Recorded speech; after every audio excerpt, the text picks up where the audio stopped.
Arun abroad கிளம்பிட்டு இருந்தான். Family and ஃப்ரெண்ட்ஸ்லாம் சென்ட் ஆஃப் பண்ண வந்திருந்தாங்க. அப்போ ஃப்ரெண்ட்ஸு மச்சான் வரும்பொழுது ஃபாரின் சாருக்கு மறந்துடாது அப்படின்னு சொல்லிட்டு கோத்துட்டு போகிறாங்க. டேய் ஏன்டா இப்படி சொல்லிட்டு அருண் பம்புறான். அருணோட ஒய்ஃப் மறைக்கிறாங்க. அப்போ அருணோட பொண்ணு அப்பா போகாதீங்கப்பா இங்கே இருக்குப்பா சொல்லுது அந்த பொண்ணு.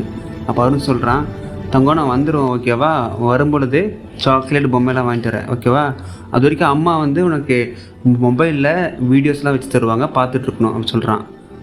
ஷியாம் பிஸ்னஸ் மீட்டிங்காக காரில் போயிட்டு இருந்தான். அப்போ ஒய்ஃப் கிட்ட இருந்து கால் வருது. எங்கே வரும்பொழுது என்னங்க வாங்கிட்டு வருவீங்கன்னு சொல்லிட்டு ஆசையை கேட்குறாங்க. ஆ உங்கள் அப்பா வீட்டிலேருந்து என்ன கொண்டு வந்த, சும்மா தானே வந்த அப்படி சொல்லிட்டு கத்துறான். அவங்க ஒய்ஃப் அழுகுறாங்க.